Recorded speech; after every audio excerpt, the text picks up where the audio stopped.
Hey guys, Kamina the coach here. I'm gonna hop right in. I'm a little uncomfortable doing this topic. If you have been traumatized, if you want a long-term, healthy, serious relationship, then stop doing this.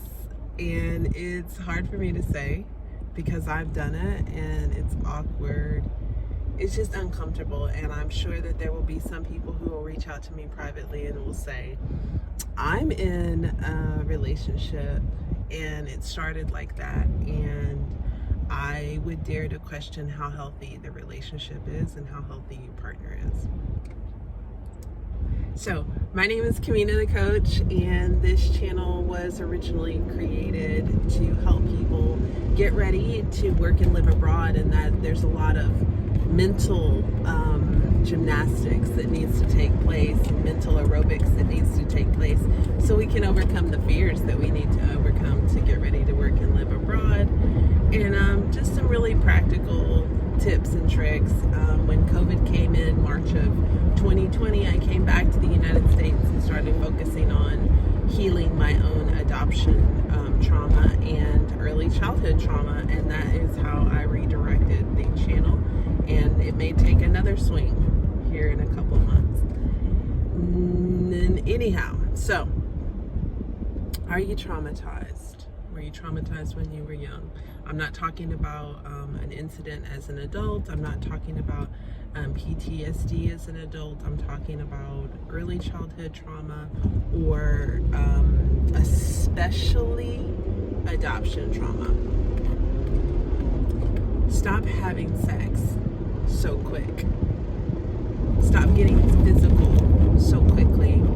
If you have adoption trauma, that means you also have attachment issues, and whether it be an anxious attachment style or a detached attachment style, it doesn't matter. Either or, relationships take time to build. Anything worth it, you know, that cliche, anything worth it takes time. And a healthy relationship takes time to build. It takes time to get to know a person. And here is, you know, I'm always going to give you some science behind it. So here's what happens with your brain. So we already have the traumatized brain that's been rewired anyways. So it either desperately wants to cling to someone, or as soon as it recognizes attachment, it wants to run away. Either or is not healthy. And once you have had sex with someone, once you've gotten physical with someone, not just actual act of sex, but once you've gotten physical with someone, your brain starts to produce serotonin, dopamine, and some other type of hormone. Serotonin, dopamine, and oxytocin. Whew. The bonding hormone, oxytocin. That's what mothers produce when they're breastfeeding. After they've had babies, they get large surges of oxytocin production so that they can bond to their babies. It's a nature thing because the babies need the mother. So nature said, well, let's kick in this chemical that will cause them to bond so that she won't abandon this child, hopefully. Anyhow, so once you have been physical with somebody, your brain is surging these large amounts of really positive hormones into your bloodstream, but based on nothing but a physical connection. On the converse, let's not just focus on you. Let's look at the other person. So a person who is willing to jump into a relationship with you after a short amount of time just from being physical is not going to be a healthy partner. A person who is healthy and has healthy attachment styles knows that it takes time to build a long-term healthy relationship, and the right one is going to be willing to wait. Why is it hard for me to say that? It's hard for me to say that because I have been that person. I haven't been in a serious relationship. So I was sort of in a serious relationship when I moved to Arizona a year ago. Sort of. Wasn't really long-term, short-term serious relationship. But other than that, in a decade, I haven't been in a serious relationship. But I was when I was younger, especially in my 20s and early 30s. I would meet somebody, we would be physical, and I would be sure that we're wildly in love, and it would fizzle out 3 to 6 months later. And I always was kind of wondering in the back of my mind why my relationships didn't last. Well, it's because they were built upon sand. They were built upon nothing. They were built upon that hormone high. Let me also tell you a side effect of this that's pretty dangerous. When you are going to relationships just based on that high and you're searching for that hormonal high, here's also what happens.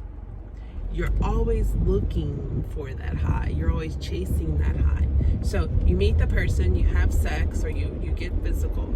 You have the hormone high, and then the more and more you're exposed to dopamine, serotonin, and oxytocin, the more you need.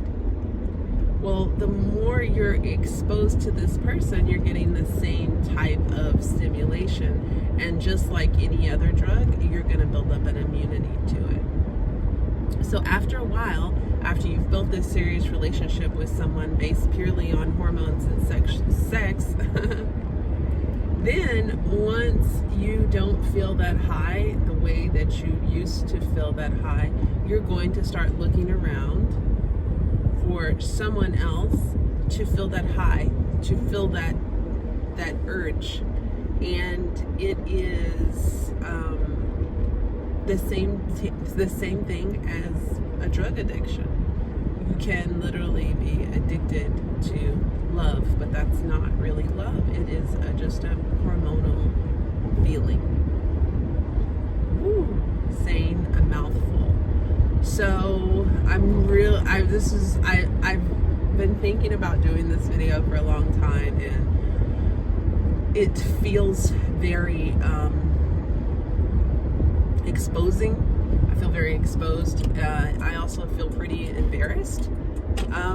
But if this is part of you and this is your experience, you are having a normal response to an abnormal event when we shouldn't have been taken from our mothers at birth. You shouldn't have been neglected and abused as a child. You're having a normal reaction to an abnormal event. And the solution, and I feel like all of my videos here lately the solution is always the same thing, and probably it sounds oversimplified, is learning how to truly love yourself. And as I usually give, the first tip, the first door to open to this is speaking kindly to yourself. So let us recap, shall we? If you have experienced adoption trauma or early childhood trauma, you likely have attachment style issues. If you want a serious long-term relationship, that takes time. If you hop into a relationship or hop into bed with someone and then hop into a relationship with someone, you are showing your unhealthy side, and you're exposing the fact that they are also unhealthy, and it's not going to last. When you had sex, when you have any kind of physical attraction, you are stimulating the production of dopamine and serotonin and oxytocin. Over time, you will become immune to that and start looking for the next high, thus being addicted to love, moving on from one partner to the next, serial monogamy. So the solution to almost all of these things is finding a way to truly love yourself and relying on yourself for the satisfaction and the pleasure you're looking to receive outside of yourself. And the first and most simple way to begin that process is to make it a habit to speak gently to yourself. You know, when you stub your toe and you're hard on yourself, you're like, oh, I'm so stupid. Start saying, oh, I'm so sorry I hurt you. My baby, I'm so sorry. Start with you. It's not about anyone else. It's not about anything outside of you. And there's nothing wrong with you. You're having a normal reaction to an abnormal situation. And I don't blame you. I don't blame me. I am a little embarrassed, but I'm working at it. And if you're watching this, that means you're working at it too. So congratulations on becoming more self-aware and working on yourself. So until next time, this is Kamina the Coach, wishing you love,